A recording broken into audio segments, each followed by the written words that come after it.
Hey guys, what is going on? It is Ando, and we've got another GAC recap, and this is for the second week, third round. I've won my previous two rounds at 3680.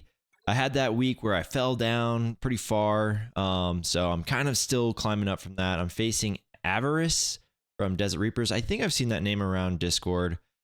Because I fell down so far, I'm facing people that are, it's definitely a roster match and a usually Datacron match for me, so I've got the advantage here. I know it sucks. I know how that can feel, so sorry to these people, but we see two GLs here plus the two GL lights from Datacrons. We got Dark Trooper Moff Gideon, Reva up top. We've got Leia, Cere, Kenobi, and then Malgus on bottom. So as I said in my GAC plan, all right, I'm gonna start kind of diving into different comps. Now, everyone's been loving to set JMK on defense. Makes sense, especially with the no revive, because those that do use Reva, there's this thought of maybe your cat can leap Reva. She won't revive her 3 times, and that's it. But clearly, if you open up with Torture on the tank, doesn't matter if it's JMK or Mace, this becomes a very easy fight. I usually do that middle ability there for a daze, but it doesn't really matter. Now, that middle or that third ability from Fifth Brother, if it's selected towards a Jedi, you actually put all non-Jedi into fear, which is what that was. We were able to do AoEs because she had damage immunity, so we weren't going to pop her out of it. So yeah, clearly she would be, even if she got a turn right now, she would be, with the fear in there. She wouldn't be able to do anything, or at least not the cat leap. That one, if we didn't kill with 6 of the stacks of Purge, we would have ability blocked her. So there's just tons of ability blocks, tons of things. She'll just, as long as you have like pretty good Reva Inquisitors, they're just never gonna get their cat leap off. So I know a lot of people give Inquisitors a lot of crap, but dude, they're really good, especially as you start to get them going.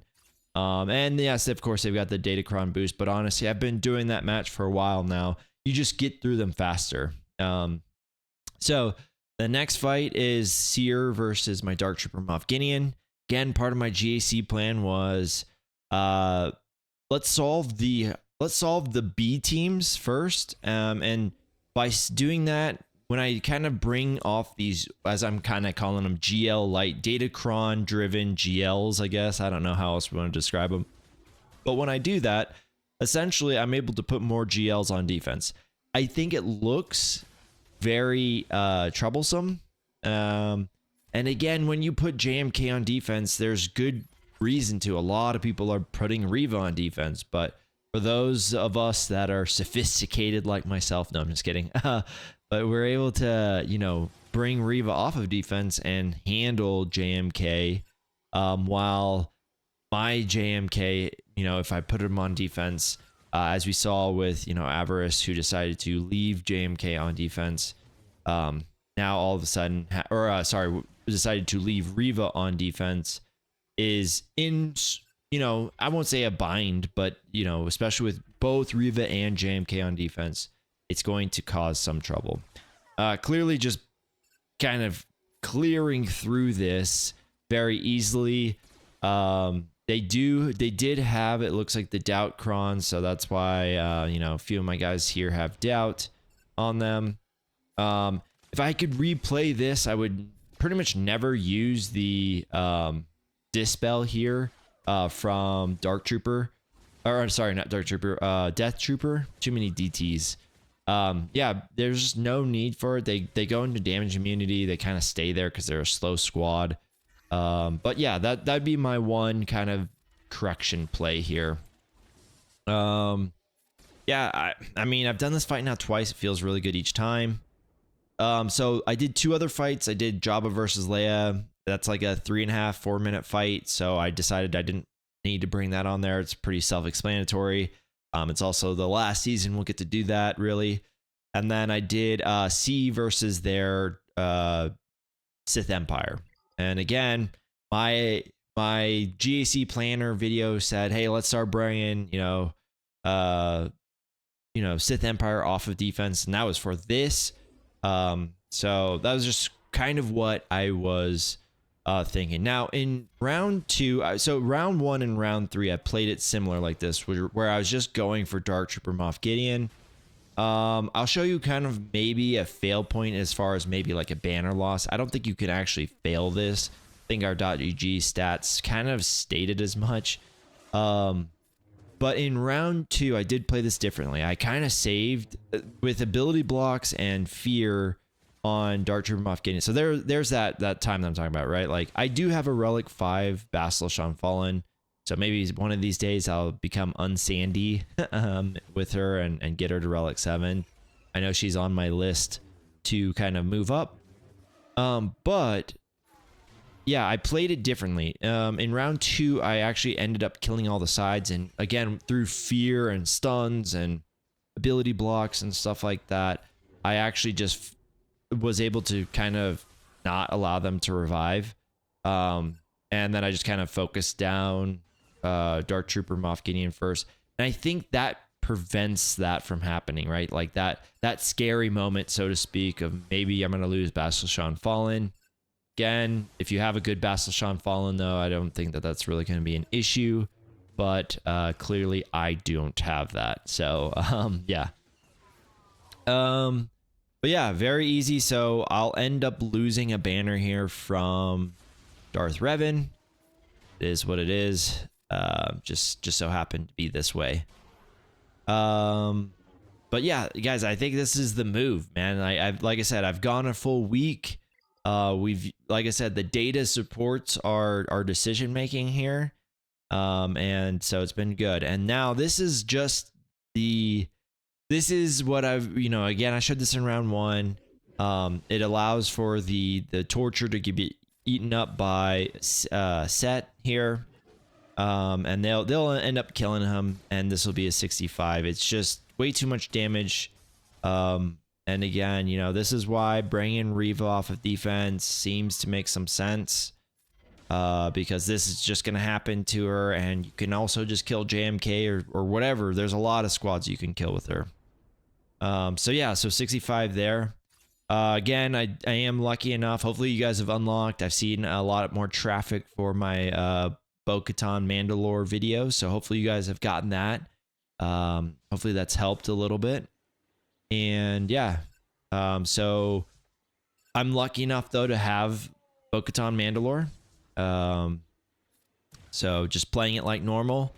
But yeah, that's the big thing here, right? Is that we want to make sure that we've been able to kill a lot of GLs due to what our roster flexes have been able to do. And I've been able to keep, I think it's 5 GLs on defense. So I mean, I'm really liking the balance. I haven't found anything right now that I've been too worried about. I feel like I can handle pretty much everything that people have planned. That being said, obviously, like, and that's coming from someone that also used a Galactic Legend on, I actually used 2 Galactic Legends on non-Galactic Legend squads, which was I'll end up using this EP Star Killer against Rey, and then I ended up using, sorry, that was I guess is off meta. I ended up using JML versus Fin Zora, that was in the back, and then I ended up using it was the C versus their Sith Empire. So this has been offering us a pretty good balance so far, and I think that's pretty important in this meta. So yeah, I obviously go for the dispels there on the crit avoidance for guys like Rey, so that way she doesn't boost up her damage too much. Unfortunately, she goes into damage immunity there, so we can't really do anything about that. Biggest thing that we can end up doing is getting her into damage immunity, which we did there. And then just kind of working on the other guys, right? Like just working on them, trying to get them. But if we use a basic, this is why I'm kind of liking Plo recently. The basic kind of gets rid of that crit immunity as well.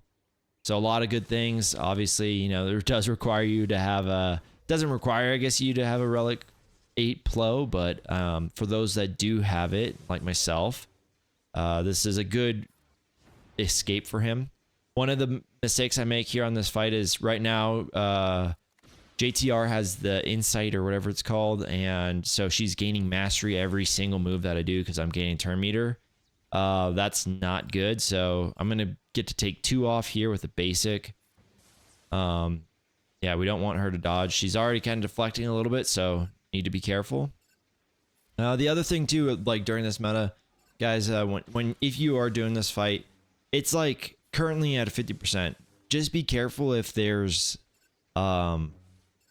tenacity on the build. That can be solved through the opening. I think I showed you guys that in the week 1 fight, or the first of the week fight. And then also deflection. Deflection's a big one because Mara Jade does special damage, and obviously we won't be able to hit. So we just need to be careful of that. If you see a big deflection cron on array, you're going to need to save something else and not circular. I messed this up right here.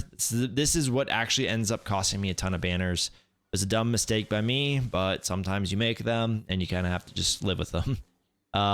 Because of that, I didn't realize that Ben was in damage immunity, and because of that, right now, that was my big heal. That should have been the kill as well on Ben, which would have also been the kill on Ray. It wasn't that though. Now I'm a little bit stressed because she's an ult. She takes a little bit longer in ult. But we want to get the damage or the insight off of her as much as possible. So if she does end up going to ult again, it doesn't kill, but we are quickly running out of time. So I'm starting to make some misplays. I'm starting to kind of play it right, like we can't kill her until Ben's dead, so we just whack-a-mole him, and look at that, Plo gets the kill. But yeah, so right now you can see like all my protection banners are gone. This should have been a 65, but unfortunately we will have to settle for a 59. Horrible. But yeah, anyways, Aphra sent me it's actually probably one of the better ship setups for like kind of countering the off meta, which is what I'm running usually because I'm setting triple attacker. It's a lower relic team here, but it actually bleeds banners for me, which is disappointing. And like I said, I use JML against their Finn Zori team. So yeah, all those doubts right there, they're going to prevent all the healing over times to apply. That's why this counter is so reliable. People have been setting SRP in here. And he's kind of an annoyance because once he gets some buffs on him, you can't really kill him. He just kind of revives again. The good news is that with the droid, the summon droid, I should say, from Aphra, once he gets his kill, which eventually, you're going to be up to like 1,000 mastery steal, he will get the kill and you can't revive enemies that are killed by him. So that's the good news. If they are using the SRP comp, you're going to struggle against some of the things like Reva against this. Works pretty well, except for those ones that have the SRP comp. So yeah, just something to be aware of, guys. But yeah, because these guys are dying so quick, I'm actually not getting my heal off as much as I need to be. Therefore, I take the banner loss. And then finally, this is a team that, Trench has received quite a bit of love over this season, right? There's Doubt is quite the drug for a lot of his counters, right? You look at like Imperial Troopers, right? As soon as they get Doubt on them, they can't gain turn meter, and so they're screwed. You look at even like Bad Batch, their numbers diminish quite a bit whenever you look at who's got Doubt on their cron, because they can't recover protection, they can't go into stealth. Yeah, it's a lot harder of a kill with those guys. They all have foresight here, so I have to kind of just hit Trench.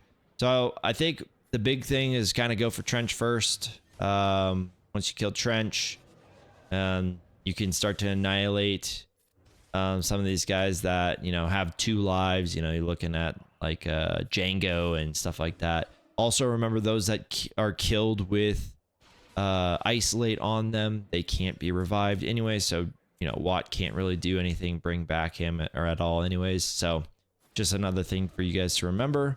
But yeah, this is a pretty easy fight. I'm glad I tried it, because yeah, I thought to myself, like, this is another team that actually his hold rates are pretty good this season, and I think it's because a lot of people are not paying attention to what Doubt will do to their counter.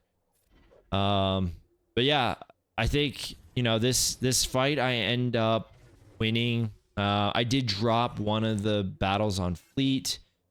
It was, I think I won. I think my final score was 18-10. So we went 3-0 this week, which is a correction from the 0-3 that I went last week. So I'm expecting to hopefully be able to fight a little bit better going into things. So I'm gonna pause it right there. Thanks so much for watching, guys. Hopefully these have been helpful. Hopefully they give you some ideas on how to win your fights. Like I said, I'll probably be coming out with a GAC planner tomorrow. Depends though. I think we're also slated to get the Padme reveal, kit reveal, or I should say the Queen Amidala kit reveal. Probably also get some other stuff like Datacron news and stuff like that. So we might push that GAC planner for a day or two. But the big thing that I want to emphasize is, you know, seems like Sith Empire, right? Like there's a lot of these GL Datacron driven guys so they're not GLs, but they're basically GLs for their Datacrons. They're doing really well on both offense and defense. So if you could find a way to kind of capitalize off of some of these, you know, Datacrons, you could potentially use that against your opponents for your advantage. So anyways, thanks so much for watching, guys. Hope you guys found it entertaining, informative, all those things. And would appreciate you guys leaving the thumbs up, commenting on it, subscribing to the channel, all those good things. And we'll see you guys in the next one.